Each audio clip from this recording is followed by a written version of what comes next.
بہت بہت شکریہ پروفیسر احمد محفوظ صاحب اور یہاں پر سارے لوگ جو آج موجود ہیں، خاص کر کے جیسا کہ آپ نے فرداً کچھ لوگوں کا نام لیا، میں اس میں اور لوگوں کا نام کا اضافہ کر دوں.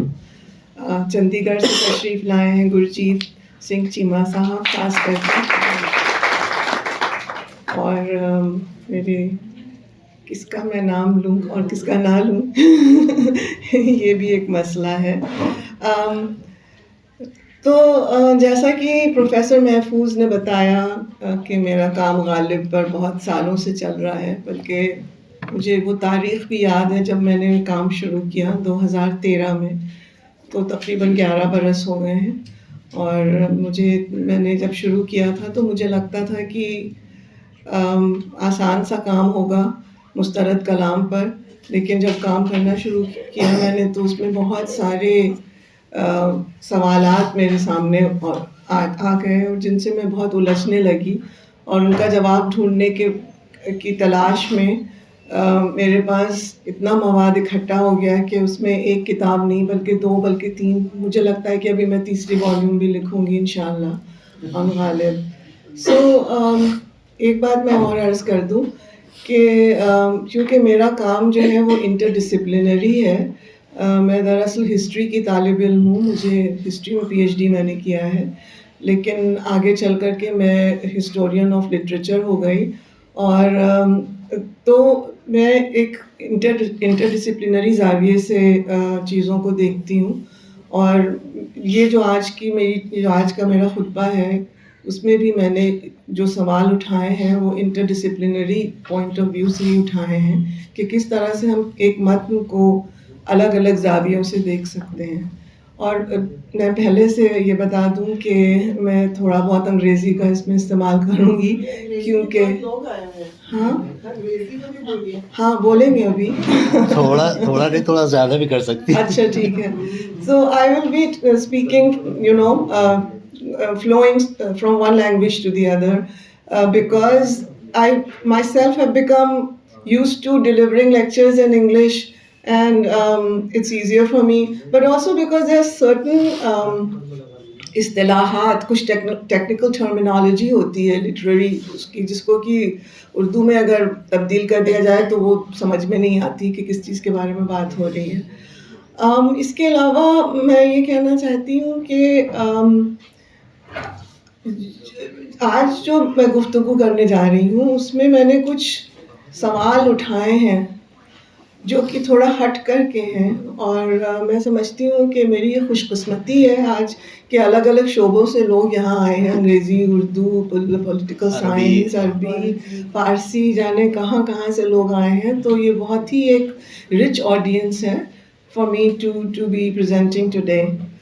So the topic today that I'm going to be talking on is called social values and poetic acts، یعنی سماجی اقتدار اور شاعرانہ سماجی اقدار اور ادبی کارگزاری اور ادبی کارروائی.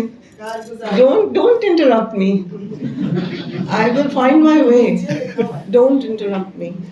So یہ میری چھوٹی بہن صاحبہ ہیں، دیکھ لیجیے کمال، دیکھیے یہ مجھ سے کتنی چھوٹی ہیں اور مجھے وہاں سے انٹرپٹ کر رہی ہیں. اس کے پہلے یہ ہوتا تھا کہ میرے والد صاحب بیٹھتے تھے آڈینس میں اور وہ 1 منٹ دیکھ لو، ہمیں بات تو کرنے دو.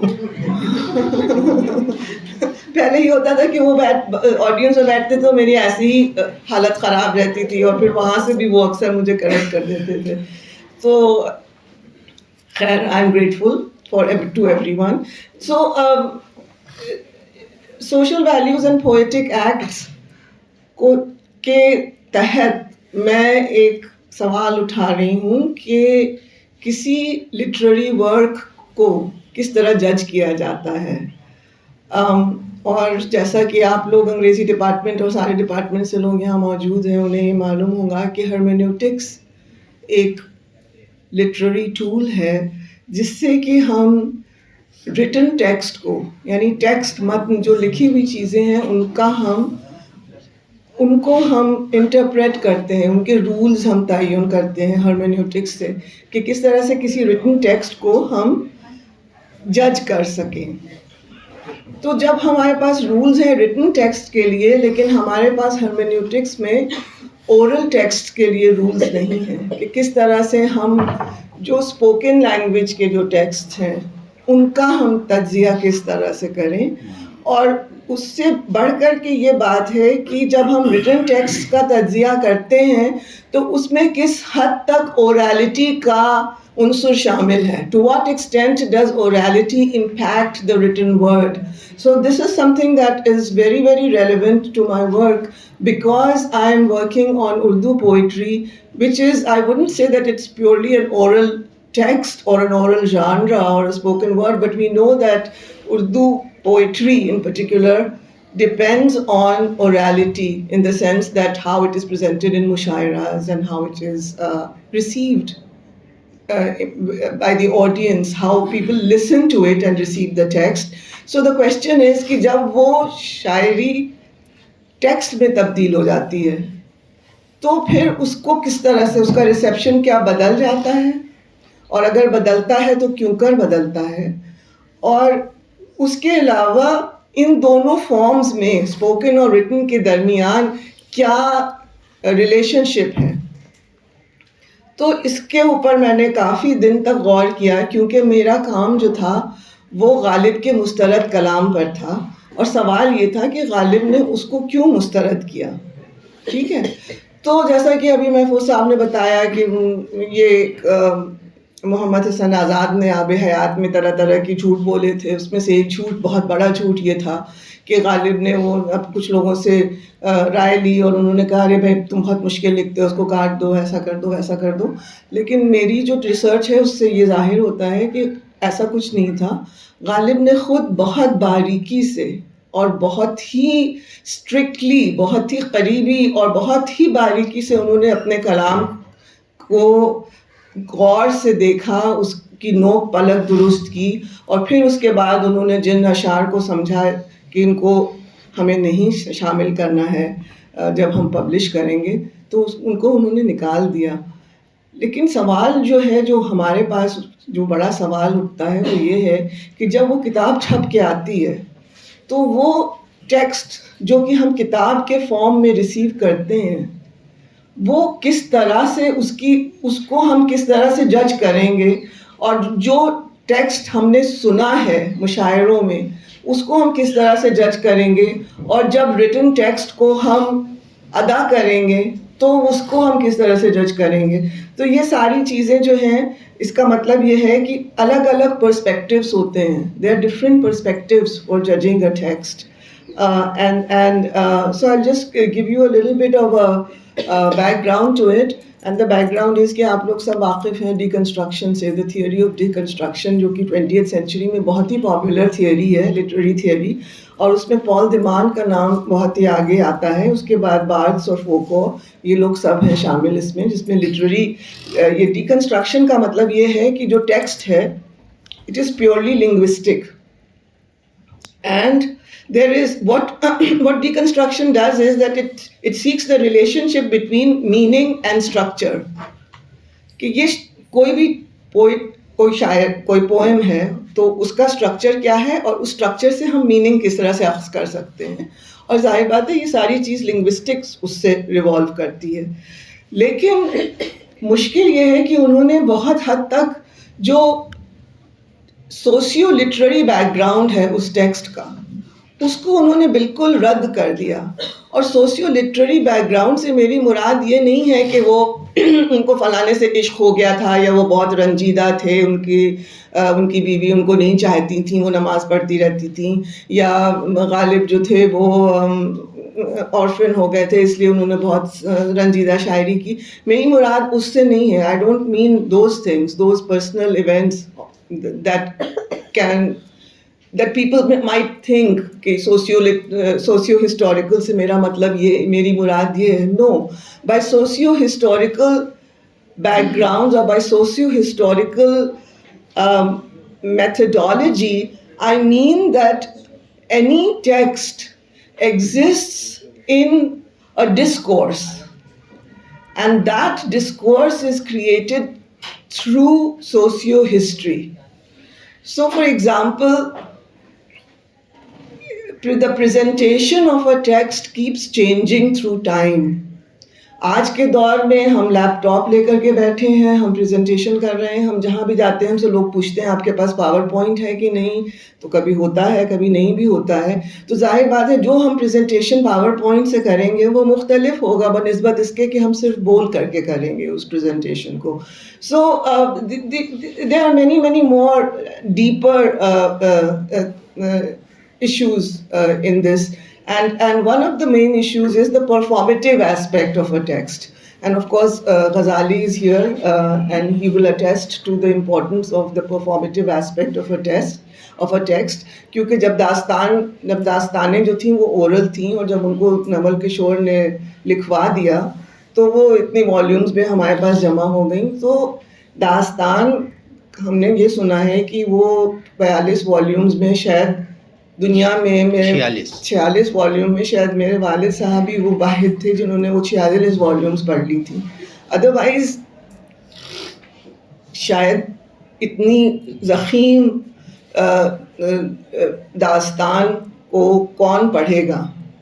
تو یہ ایک مطلب اس کے بارے میں آپ سوچئے کہ ایک اورل داستان گوئی کا جو ٹریڈیشن ہے, جب اس کو ہم لکھ لیتے ہیں والیومز میں, ہم اس کو بنا دیتے ہیں 46 والیوم میں, تو اس کا ریڈر کون ہوگا. So this is one important question that I ask. And again to go back to Ghalib, when Ghalib decided to publish his work, remember when he decided to publish his work, who was the readership that he was looking at? And it was in this moment that I got the answer to my question. جب تک غالب نے اپنا کلام اس طرح سے انتخاب کر کے پبلش نہیں کیا تھا تب تک وہ مخطوطوں میں تھا, اور وہ مخطوطے اگر آپ دیکھیے تو بے حد مجلہ ہوتے تھے, وہ بہت سجے ہوئے ہوتے تھے, ان میں کتابت بہت خوبصورت ہوتی تھی, ان میں حاشیے ہوتے تھے, اس میں پھول پتی. ہم نے تو بہت سارے مخطوطے دیکھے اپنے 11 سال کی ریسرچ میں, اور بہت ہی خوبصورت. رامپور لائبریری میں سب موجود ہیں, طلا سے لکھا ہوا ہے, لاجورد سے سجا ہوا ہے. تو وہ جو مخطوطے تھے وہ ایک بہت ہی لمیٹڈ اور ایک ایلیٹ آڈینس کے لیے ہوتے تھے. تو اس کی کتنی کاپیز ہو سکتی تھیں؟ اگر بہت زیادہ کاپیز ہو گئیں, کیونکہ آپ کو کاتب کو ظاہر بات ہے معاوضہ دینا ہوتا تھا, اور تو مے بی 50 کاپیز ہو گئیں. لیکن جب وہی چیز پرنٹ فارم میں آتی ہے تو اس کی 50 کاپیز تھوڑی چھپتی ہیں, منیمم کم سے کم 500 کاپیز تو چھپتی ہی ہوں گی. تو 50 سے 500 یعنی میری میتھمیٹکس بہت کمزور ہے, but you know how many times more people would be able to see it, اتنے لوگوں کو وہ دستیاب ہوگی. اور اس سے بڑھ کر کے ایک بات یہ بھی ہے کہ وہ ایک کتاب کی شکل میں جب موجود ہو جائے گی تو اس کا ایک دام ہوگا, ایک پرائسنگ ہوگی اس کی, یہ 2 روپے کی ہے. حالانکہ 2 روپے اس زمانے میں بہت زیادہ قیمت اس کی ہوتی تھی, لیکن اس کو جو بھی خریدے گا اس کے لیے وہ ایک بہت ہی پرائزڈ پوزیشن ہو جائے گی, something that to display. تو اس طرح سے کتاب will become an object to be bought and to be displayed. غالب بے حد اسمارٹ انسان تھے, انہوں نے سوچا کہ اگر میں اتنا زیادہ 4000 اشعار جو میں نے ابھی تک کہے ہیں 1833 تک 4000 اشعار تھے ان کے, اگر میں یہ سارے اشعار ایک کتابی فارم میں ریلیز کر دوں گا تو اس کو کون پڑھے گا. دیکھیے انالوجی آپ وہ داستان سے لے لیجیے یا کسی چیز سے لے لیجیے, جب کوئی اورل ٹیکسٹ جو ہے وہ ریٹن فارم میں آتا ہے تو اس کی آڈینس بدل جاتی ہے. So Ghalib must have thought that who is going to read all this. جیسے کہ میر کا کلام ہے, اس کی 7 والیومز ہیں نا, صحیح بتایا؟ 6 ہیں. تو مصحفی کی 9 ہیں. اس طرح سے جب میر کا کلام چھاپا ایسٹ انڈیا کمپنی نے, کلیات آف میر تقی میر, تو وہ بہت ہی والیومنس تھا. اور جب کوئی بھی چیز بہت ہی ضخیم اور والیومنس ہوتی ہے تو عام طور پر لوگ اس کو پورا نہیں پڑھتے, وہ ایسے ایسے دیکھ لیتے ہیں اسے, ایسے ایسے پلٹ کر کے, اور پھر کوئی نہ کوئی اس کا انتخاب کر دیتا ہے. اور لوگ جیسے میر کے بہتیرے انتخاب ہوئے ہیں, لیکن غالب کا انتخاب بہت کم ہوا. غالب نے خود ہی اپنا انتخاب کر دیا تھا. تو ایک تو بات یہ ہوئی. دوسری بات یہ ہوئی کہ انتخاب عموماً کوئی دوسرا شخص کرتا ہے, خود شاعر اپنے ہی کلام کا انتخاب کرے, یہ بہت ہی کم ایسا ہوتا ہے. کیونکہ ہم اپنے کلام سے اتنا جڑے ہوئے ہوتے ہیں کہ ہم وہ پرسپیکٹو نہیں لا سکتے, وہ کرٹیکل آئی ہمارے پاس نہیں ہوتی جس کے ذریعے ہم اس کلام کی جانچ کر سکیں. تو اس وجہ سے غالب نے جب خود اپنے کلام کی جانچ کی اور انہوں نے سوچا کہ ہاں یہ مشکل ہے, یہ نہیں مشکل ہے, اس میں انہوں نے بہت سارے اچھے اشعار مسترد کر دیے.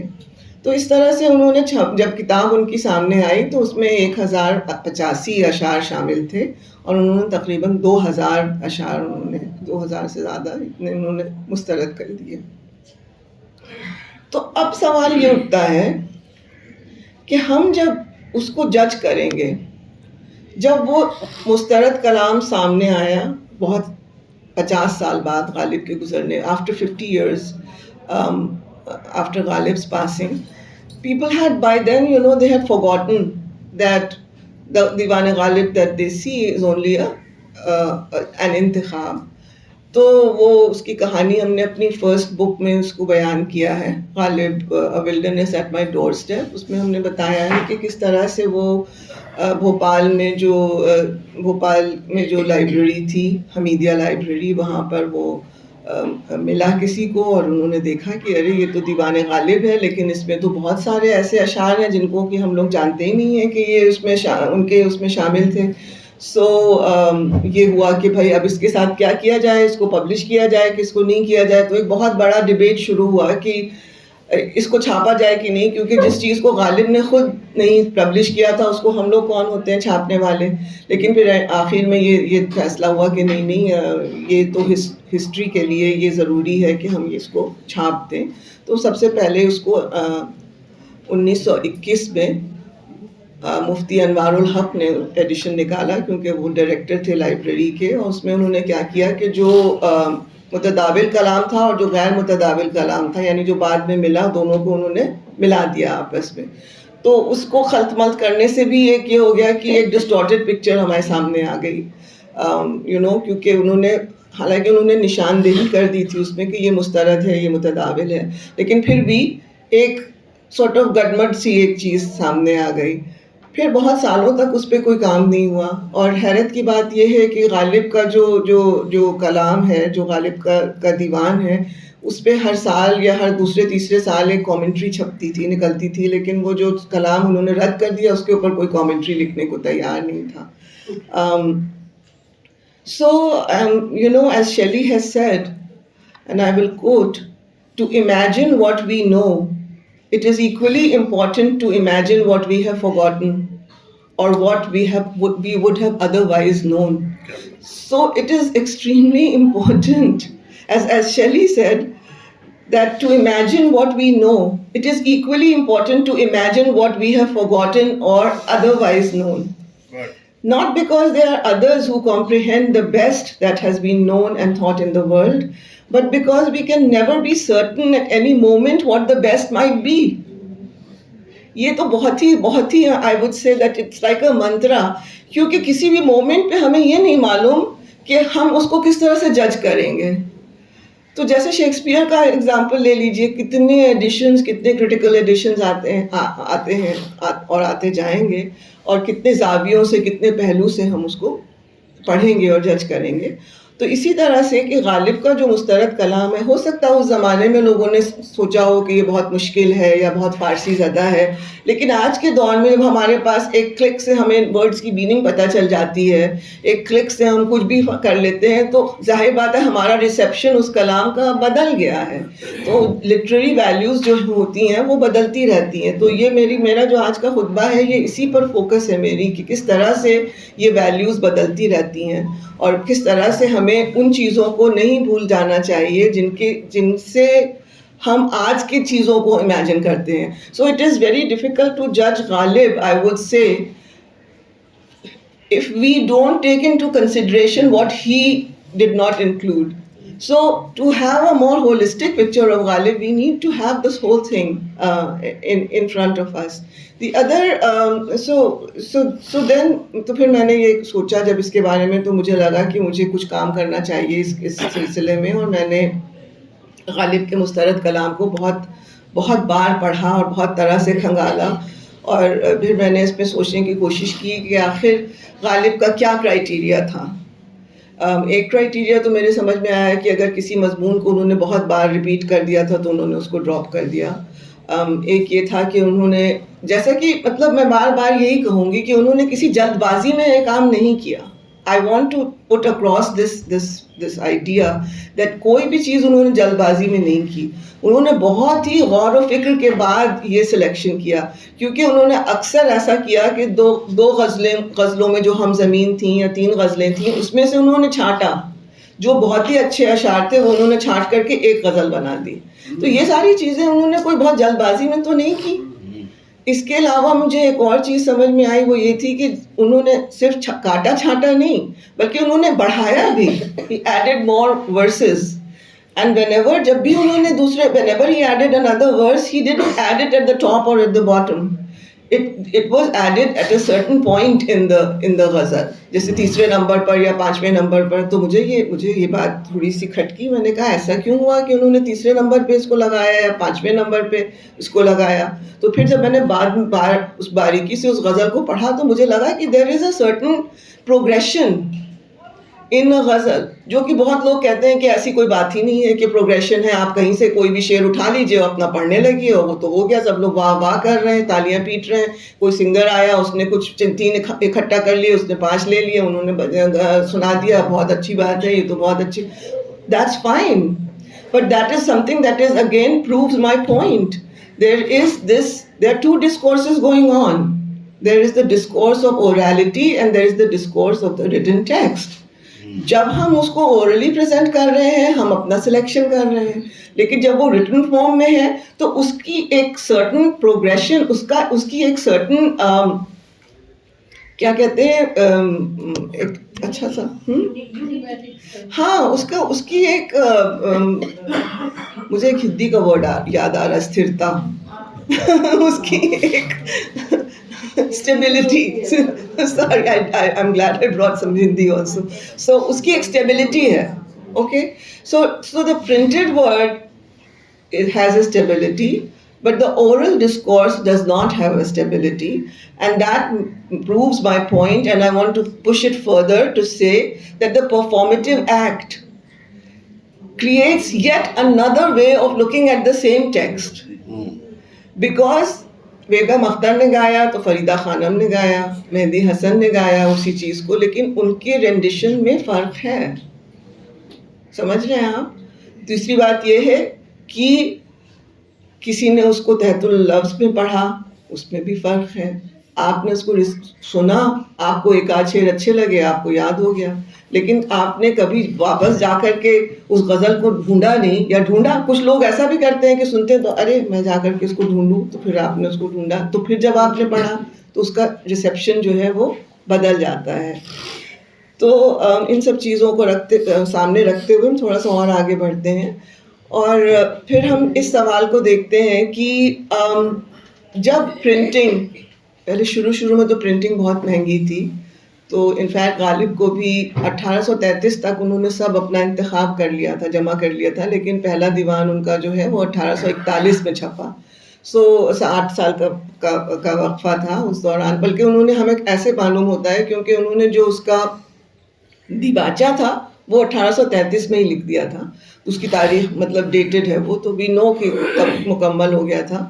اور پھر بعد میں جب انہوں نے وہ چھاپا 1841 میں, تو جیسا محفوظ صاحب نے بتایا اس میں انہوں نے کچھ ایڈیشنز کیے, ایک پیراگراف انہوں نے بڑھایا اس میں, اور اس میں انہوں نے اس بات کا اظہار کیا کہ جو کچھ اس کتاب میں ہے وہ مستند ہے, اور جو اس کتاب کے باہر ہے اس کو میرا اس سے کوئی خاص تعلق نہیں ہے. آپ پڑھیے نہ پڑھیے, میرا اس سے کوئی مطلب نہیں ہے, لیکن یہ جو کچھ اس کتاب میں ہے یہ میرا ہے, اور میں اس کی اونرشپ میں لیتا ہوں. تو اس طرح سے دیکھیے ریٹن ٹیکسٹ میں اونرشپ کا بہت بڑا رول ہے, جو کہ اورل ٹیکسٹ میں اونرشپ نہیں ہے. غزالی جو داستان لکھتے ہیں, کل کوئی اس کو جا کر کے کہیں اور پڑھنے لگے تو یہ کیا کر لیں گے, اس کا تھوڑے سے وہ آگے پیچھے کر دے گا. لیکن اگر وہ ریٹن ہوگا تو پھر ان کی اونرشپ اس پر, اس کا ایک چھپا لگ جائے گا اونرشپ کا, تو جس کو ہم لوگ آج کے دور میں کاپی رائٹ کہتے ہیں. تو اس طرح سے غالب نے سب سے earliest attestation of copy right comes in 1841 when he says that I take responsibility for whatever is written in this book, and anything that is outside of this book, it's not my problem. You can read it, or if you want, you don't want to read it, don't read it. So this was one thing. Then what happens is that printing was very expensive, but slowly